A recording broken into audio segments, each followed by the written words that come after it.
तो hello friends, welcome back to another new video. तो इस वीडियो में गाइज मैं आपको बताऊंगा कि एंड सेमेस्टर एग्जामिनेशन में किन किन तरीके से लोग जो है वो चीटिंग करते हैं। एंड सबसे इंपॉर्टेंट मोटिव गाइज इस वीडियो का मेरा यही है कि आपको ये पता चले कि चीटिंग करने के बाद सपोज अगर आप पकड़े जाते हो तो आपके साथ क्या होगा एंड क्या इन सभी चीज़ों के जो कॉन्सिक्वेंस है वो होते हैं। तो वीडियो पूरा एंड तक देखते रहिए ताकि आपको ये सारी जो इन्फॉर्मेशन है वो मिल जाए। तो सबसे पहले तो गाइस चीटिंग करने के जो डिफरेंट तरीके हैं वो मैं आपको बताता हूँ। मतलब जब मैं इंजीनियरिंग कर रहा था एंड जब मैं एग्जामिनेशन देता था तो ऑलमोस्ट ये सारी जो चीज़ें हैं वो मैंने एक्सपीरियंस की है। इनमें से कुछ चीज़ें मैंने भी की थी, वो क्या है वो भी मैं आपको बताऊँगा, ठीक है।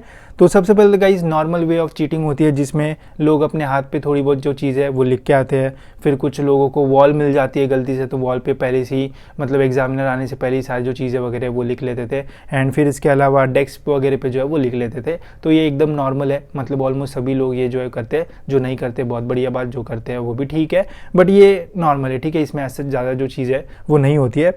फिर है गाइस थोड़ी और मतलब एडवांस चीज़ है जिसमें लोग क्या करते हैं, अपने हॉल टिकट पे जो चीज़ है वो लिख के आते हैं।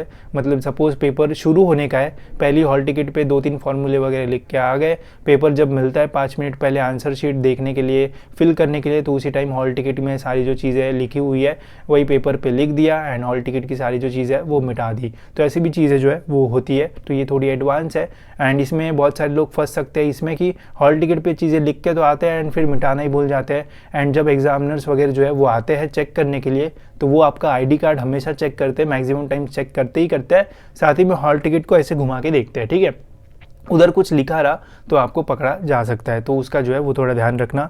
फिर आईडी कार्ड के पीछे भी कुछ लोग जो है वो लिख के आते हैं, वो तो जनरली चेक इतना होता है, मतलब होता ही है। तो अगर कुछ लिख रहे हो तो अगर किसी ने चेक किया उधर दिख गया तो फिर आप फंस सकते हो, तो वो कुछ प्रॉब्लम्स है। फिर कोई कार्डबोर्ड पे लिख के आते हैं, बट जनरली मैक्सिमम कॉलेजेस में कार्डबोर्ड्स वगैरह जो है वो जो राइटिंग पैड होता है ना हमारा, वो अलाउ नहीं करते, कहीं पे अलाउ करते कहीं पे अलाउ नहीं करते, तो डिपेंड्स ऑन दैट। फिर बॉटल पे भी लिख के आते हैं कोई लोग। इसके अलावा calculator one of the prime example, अगर आपने इंजीनियरिंग में कैलकुलेटर पे कुछ नहीं लिखा तो फिर क्या ही है। तो वो सारी चीज़ें जो है वो एकदम बेसिक है एंड इसमें मतलब मैक्सिमम बहुत सारे लोग करते हैं। बस यही कि अगर आप कर रहे हो एंड अगर आप मिलते हो तो फिर प्रॉब्लम होगा। अगर आपने कुछ किया एंड सपोज किसी को पता नहीं चला तो बहुत अच्छी बात है, फिर आपको कोई प्रॉब्लम नहीं होगा, ठीक है। तो ये मतलब एकदम मतलब नॉर्मल सी चीज़ है। ये अगर करते हो तो सब एज सच मतलब बहुत बड़े कॉन्सिक्वेंस होने के तो जो चांसेस है वो नहीं रहेंगे। तब भी मेरी तरफ से सलाह यही है कि मत करो। अगर कर भी रहे हो तो ऐसे करो कि किसी को जो है वो पता ना चले, ठीक है। एंड फिर आती है गाइस एडवांस चीज़ें जिसमें सपोज अगर आप मिल जाते हो तो आपका जो पेपर वगैरह वो लिया जा सकता है या फिर और भी अच्छा खासे कॉन्सिक्वेंस जो है वो आपके साथ हो सकते हैं। जिसमें सबसे पहला एंड ये भी बहुत सारे लोग करते ही करते हैं भाई, जिस भी दिन आपका एंड सेमेस्टर का पेपर रहेगा उस दिन आपके टॉयलेट की जो लाइन है वो जाम होगी। बिकॉज वहाँ पे आप जब जाओगे पेपर ख़त्म होने के बाद तो वहाँ पे आपको मिनी जेरोक्स, माइक्रो जेरोक्स, वो सारी चीज़ें जो है वो फेंकी हुई देखने को मिलेंगे। तो अक्सर होता है कि पेपर के दौरान लोग टॉयलेट के बहाने जाते हैं, टॉयलेट में बुक्स वगैरह रखते हैं, वहाँ से ही सारी जो चीज़ें जो क्वेश्चन आया वो पढ़ के वापस अंदर आते हैं, ठीक है। या फिर चिट लेके वापस जाके पढ़ के वापस आते हैं, ठीक है। तो इस कंडीशन में गाइज मतलब ये इफेक्टिव तो है, इससे आपको कुछ एक्स्ट्रा मार्क्स मिल सकते हैं, बट मैं आपको बोलूँगा कि इस कंडीशन में गाइज जो टाइम वेस्ट है वो बहुत ज़्यादा होता है। अगर सपोज आपके एकदम पासिंग के ही वांदे हैं तो फिर 2.5 घंटा इज़ अ सफिशिएंट टाइम जिसमें आप ये सारी चीज़ें करके पास हो सकते हो। But if your goal is 50 and above marks तो ये सारी चीज़ें मत करो, बिकॉज इससे आपका टाइम वेस्ट ही होगा। एंड जो भी चिट्स वगैरह आप रख रहे हो अपने पास एंड वो टॉयलेट में जाके निकाल के देख रहे हो, तो इससे गाइज एक जो इनडायरेक्ट प्रेशर है वो भी हमारे मन में रहता है कि यार मेरे पास तो चिट्स है, अगर किसी ने गलती से चेक कर लिया तो क्या ही होगा। बिकॉज चिट यूज़ भी नहीं की एंड पकड़ लिया तो वो तो एकदम बेकार फीलिंग है। तो चिट्स खुद के पास मत रखो, ये सबसे बेकार चीज़ है। अगर मिल जाते हो किसी से तो अच्छे खासे कॉन्सिक्वेंस हो सकता है। पहला तो ये होता है कि आपका पेपर पूरा लिया जाता है एंड आपको दिया जाता है कुछ टाइम बाद, आधे घंटे वगैरह बाद। अगर आपका जो भी वहाँ पे एग्जामिनर जो भी है वहाँ पे रेगुलेट कर रहा है वो अच्छा हो तो। कुछ खड़ूस होते हैं, पेपर देते ही नहीं है, चल जितना लिखा है उतना लिखा, जितना नहीं ख़त्म उधर ही। कुछ ऐसे भी होते हैं जो यूनिवर्सिटी में भी कंप्लेंट जो है वो आपके डाल सकते हैं, जिससे आपके ऊपर केस एंड वो सारी चीज़ें भी जो है वो हो सकती है। ये एकदम एक्सट्रीमिस्ट लेवल पे है, बट मैक्सिमम टाइम्स आपका पेपर लिया जाता है, कुछ टाइम बाद दिया जाता है एंड मैक्सिमम टाइम पेपर लिया जाता है एंड नहीं दिया जाता है। ये दो चीज़ हमेशा होती है। जो केस वगैरह वाली चीज़ है वो मतलब एकदम एडवांस टाइम पर जो है वो होती है, ठीक है। चिट्स वाली चीज़ें थोड़ी मतलब मुझे भी सीवियर लगती है, मैंने भी कभी चिट्स लेके नहीं गया सॉरी यार।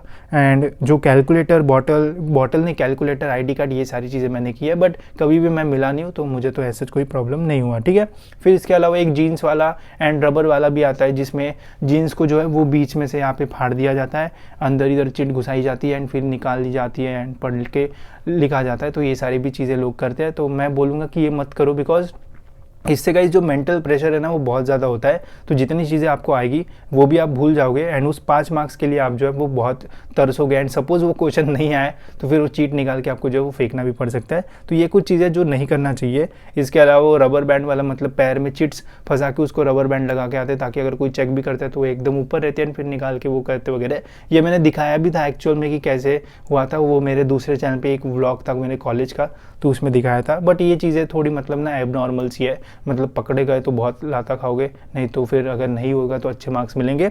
बट यही है, ये सारे मेन चीज़ें जिसमें मैक्सिमम टाइम जो चीटिंग है वो होती है। अगर इसके अलावा और कुछ होगा जैसे रबर वगैरह तो वो भी आपको पता ही होगा, और कुछ एक्स्ट्रा होगा तो कमेंट्स में आप बता सकते हो। बट एक चीज़ मैं आपको यही बोलूँगा, चीटिंग करो कुछ भी करो, मेन मोटिव हमारा ये रहना चाहिए कि हम जो है वो पास हो जाए। एंड अगर आप कुछ भी कर रहे हो एक्स्ट्रा जो कि नहीं करना चाहिए, तो मेन चीज़ यही रखना कि सपोज़ अगर आप किसी को मिल जाते हो तो वो इतना भी बड़ा नहीं रहना चाहिए कि आपके ऊपर जो है वो केस वगैरह जो है वो हो जाओ। मैं तो यही बोलूँगा कि इतना बड़ा कुछ मत करना। बेसिक अगर आप हाथ वगैरह पे थोड़ा बहुत लिख रहे हो या एक आधी नहीं आ रहा है तो इतना ठीक है, मतलब बोल देगा आगे वाले कि ठीक है जाने दो। बट एकदम बड़ी पूरी बुक ही फाड़ के ला रहे हो, इधर डाल रहे हो उधर डाल रहे हो, तो ये एक्सेप्टेबल नहीं है। इसमें आपको जो है वो अच्छे खासे प्रॉब्लम जो है वो फेस करना पड़ सकता है। एंड हमारे कॉलेज में भी काफ़ी सारे लोगों के जो पेपर्स है वो छीने गए थे, किसी को तो मिल गए थे, बट जिसको नहीं मिला था उसका ऑलमोस्ट वो पूरा सेमिस्टर जो है वो ख़राब गया था। एंड फिर सपोज अगर आपका पहला पेपर दूसरा पेपर है उसमें आप चीटिंग करते हुए जो है वो पकड़े गए हो, तो बाकी जो पेपर का मतलब प्रिपरेशन है ना उसमें भी जो इफेक्ट है वो पड़ता है, बिकॉज पता चल जाता है कि यार इसमें तो फेल ही हूँ मैं, फिर ये भी क्यों दूँ, ऐसा बहुत नेगेटिव थॉट्स आते हैं। एंड दोस्त तो आपको पता ही है और हरामी होते हैं यार, बोलते पूरा फैला देते हैं भाई कॉलेज में कि यार ये चीटिंग करते हुए पकड़ा गया। तो ये चीज़ें मतलब बहुत बेकार है। स्पेशली इंजीनियरिंग में तो भाई सभी लोग जो है वो बस बैठे ही रहते कि कब मैं इसकी जो है वो लूँ। तो यही बोलूँगा कि चीटिंग अगर कर रहे हो, कुछ भी कर रहे हो, तो अपने दोस्तों को भी मत बताओ, बिकॉज अगर आप पकड़े जाते हो तो फिर आपको जो है वो एक्चुअल में पता चलेगा कि कितने प्रॉब्लम जो है वो हो सकते हैं। बाकी बेसिक चीज़ें वगैरह जो है वो कर सकते हो, बट उसमें भी ध्यान रखिए कि किसी को जो है वो चीज़ें जो है वो पता ना चले, ठीक है। मेरा मेन मोटिव गाइस इस वीडियो से यही था कि आपको पता चले कि क्या सारी चीज़ें जो है वो हो सकती है। एंड जनरली चीटिंग जो चीट्स वगैरह लेके आते हैं उसमें टाइम वेस्ट जो है वो बहुत ज़्यादा होता है, एंड उससे गाइस आपका ओवरऑल जो पेपर है वो भी ख़राब होता है, ठीक है। मैंने बेसिक चीज़ की थी कैलकुलेटर वगैरह लिख पे, बट उससे तो मुझे ऐसे कोई जो प्रॉब्लम है वो नहीं आती, बिकॉज मैं मिटा देता था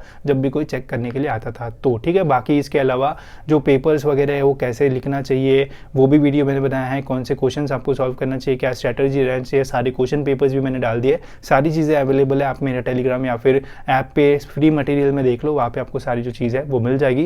एंड और कुछ इनोवेटिव आइडियाज़ हो गए तो कमेंट्स में ज़रूर बताना, मैं तो काफ़ी इंटरेस्टेड रहता हूँ कि ये सारी चीज़ें पढ़ने में मुझे मज़ा आता है। तो आप लिख सकते हो कमेंट्स में एंड शेयर कर सकते हो आपका एक्सपीरियंस भी, ठीक है। तो इस वीडियो में इतना ही, होप से आपको ये वीडियो इन्फॉर्मेटिव लगा होगा। एंड ऐसी वीडियोज़ के लिए इस चैनल को सब्सक्राइब जरूर से कर लेना, ताकि आपको सारी जो इंपॉर्टेंट इन्फॉर्मेशन है वो मिलती रहे।